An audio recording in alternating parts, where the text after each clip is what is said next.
Hello students, आप सभी जानते हैं कि अभी हम लोग इस चैनल पर नेशनल अचीवमेंट सर्वे यानी राष्ट्रीय उपलब्धि सर्वेक्षण परीक्षा के लिए बांग्ला शिक्षा पोर्टल पर जो एमसीक्यू एडेप्टेशन पैकेज दिया गया है उसको हल कर रहे हैं।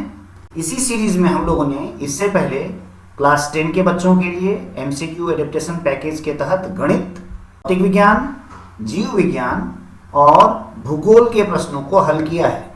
हमें आशा है आपने इन वीडियोस को जरूर देखा होगा। यदि आपने नहीं देखा है तो इस वीडियो के डिस्क्रिप्शन बॉक्स में आपको उसका लिंक मिल जाएगा। आप वहां से जाकर इन अच्छे क्वालिटीज के वीडियो को देख सकते हैं। साथ ही साथ इस चैनल को यदि आपने सब्सक्राइब नहीं किया है तो अवश्य ही सब्सक्राइब कर लें ताकि आपको हमेशा ही क्वालिटी कंटेंट वाले वीडियोस मिलें। अपने दोस्तों से भी इस वीडियो को अवश्य शेयर करें और उनसे भी कहें कि वे इस चैनल को सब्सक्राइब करके रखें ताकि बेहतरीन प्रश्नों का संकलन और बेहतरीन क्वालिटी वाले वीडियोस वो देख पाएं। चलिए चलते हैं प्रश्न की तरफ। प्रश्न संख्या 1, सरकारी अभिलेखागार किस कार्य के लिए व्यवहार किए जाते हैं? पहला है सरकारी अधिकारियों की रिपोर्ट बनाने के लिए, सरकारी कार्यालयों की रिपोर्ट बनाने के लिए, खुफिया कार्यालयों की रिपोर्ट बनाने के लिए या पुलिस विभाग के दस्तावेज के लिए। तो यहाँ जो उत्तर आप देख रहे हैं इसमें काफ़ी असंगतियां हैं, यानी इनका ट्रांसलेशन सही ढंग से नहीं हुआ है। तो जो सही ऑप्शंस होने चाहिए आपके पास वो ये हैं आपके सामने। इसमें पहला ऑप्शन है 1 और 2 सही है, ऑप्शन बी है 1, 2 और 3 सही है, ऑप्शन सी केवल 1 सही है और ऑप्शन डी उपरोक्त सभी सही हैं। तो यहाँ जो उत्तर होगा वो होगा ऑप्शन डी यानी उपरोक्त सभी सही हैं। प्रश्न संख्या 2, उमेश चंद्र दत्ता संपादित वामा बोधिनी एक आवधिक पत्रिका था। आवधिक का मतलब होता है सामयिक पत्रिका थी, क्योंकि ए यह बंगाली में प्रकाशित हुआ, बी यह एक मासिक पत्रिका के रूप में प्रकाशित हुआ, सी यह एक राजनीतिक पत्रिका थी या डी यह एक दैनिक प्रकाशित होने वाली पत्रिका थी। तो हमारा आंसर है ऑप्शन बी, वामा बोधिनी मासिक पत्रिका के रूप में प्रकाशित हुई थी। प्रश्न संख्या 3, निम्नलिखित में से कौन महिला शिक्षा और महिला अधिकारों से संबंधित नहीं था? पहला है वामा बोधिनी, ग्राम वार्ता प्रकाशिका, सी महिला किशोर समाज और डी बेथ्यून स्कूल। हमारा उत्तर है ऑप्शन बी, ग्राम वार्ता प्रकाशिका। चलते हैं प्रश्न संख्या 4 की तरफ। प्रश्न संख्या 4, औपनिवेशिक शिक्षा प्रणाली का उद्देश्य था।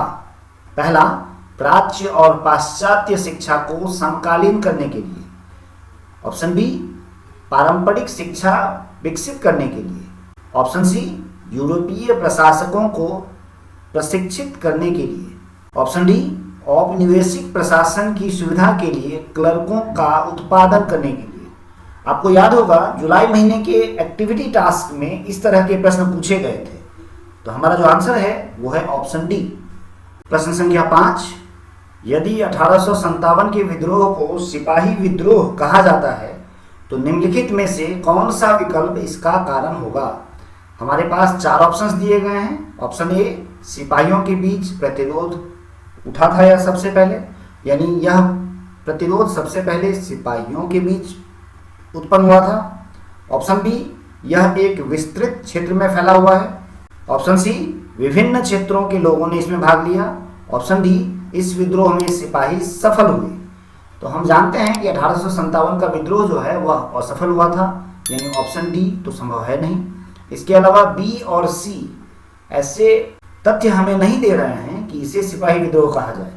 तो सिर्फ ऑप्शन ए है जो हमें बता रहा है कि यह विद्रोह सबसे पहले सिपाहियों के बीच ही हुआ था, इसीलिए इसे सिपाही विद्रोह कहा जाता है। तो हमारा आंसर हुआ ऑप्शन ए। प्रश्न संख्या 6, निम्नलिखित में से कौन प्रिंटिंग प्रेस के प्रसार से जुड़ा हुआ था या जुड़ा हुआ है? पहला ऑप्शन है पुस्तकों की उपलब्धता, दूसरा शिक्षा का प्रसार, तीसरा समाचार पत्रों का प्रसार और आवधिक। ऑप्शन 4 औपनिवेशिक प्रशासन को मजबूत करना। यहाँ फिर देख रहे हो जो ऑप्शंस हैं उसमें कुछ खामियां हैं, कुछ गलतियां हैं। जैसे यहाँ केवल मैं सही हूँ, ऐसा कुछ हो नहीं सकता है। तो जो सही ऑप्शन है वो देख लो। ऑप्शन ए 1, 2, 3 सही है। ऑप्शन बी केवल 1 सही है। ऑप्शन सी 1 और 2 गलत हैं, जबकि ऑप्शन डी उपरोक्त सभी सही हैं। तो हमारा जो उत्तर है वो है ऑप्शन ए। 1, 2 और 3 नंबर जो पॉइंट यहाँ दिए गए हैं ये तीनों पॉइंट सही हैं। मुझे आशा है तुम्हें यह वीडियो पसंद आ रहा होगा। पसंद आए तो वीडियो को जरूर लाइक करते जाना और अपने दोस्तों के साथ इसे अवश्य शेयर करना, ताकि वे भी सही प्रश्नों के सही उत्तर देख पाए। चलो चलते हैं प्रश्न संख्या 7 की तरफ।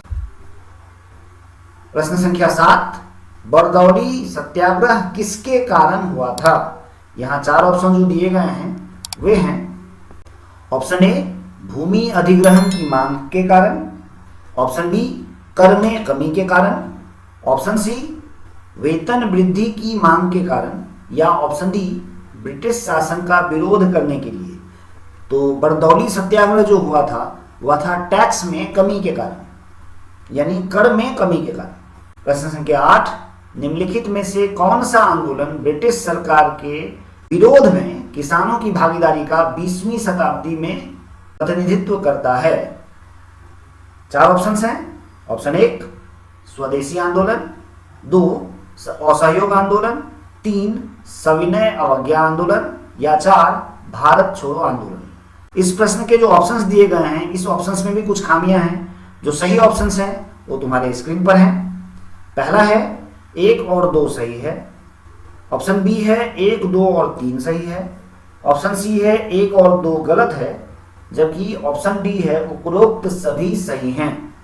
तो हमारा जो सही उत्तर है वो है ऑप्शन डी, यानी उपरोक्त सभी सही हैं।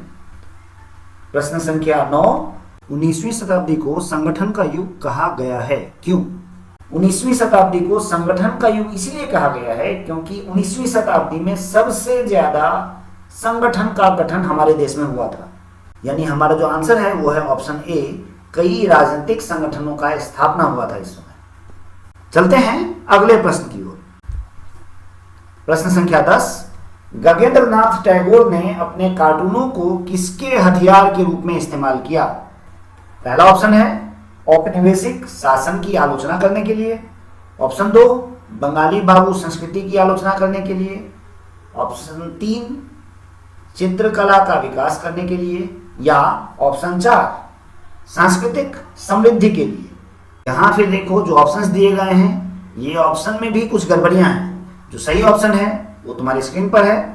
ऑप्शन ए 1 और 2 सही है। ऑप्शन बी 1, 2 और 3 सही है। ऑप्शन सी 1 और 2 गलत है। ऑप्शन डी उपरोक्त सभी सही हैं। तो हमारा जो उत्तर है वो है ऑप्शन ए, यानी 1 और 2 सही है। यानी गगनेंद्रनाथ टैगोर ने कार्टूनों को अपना जो हथियार बनाया था वह औपनिवेशिक शासन की आलोचना करने के लिए और बंगाली बाबू संस्कृति की आलोचना करने के लिए। प्रश्न 11, निम्नलिखित में से कौन सा राज्य विस्तार में सबसे बड़ा था?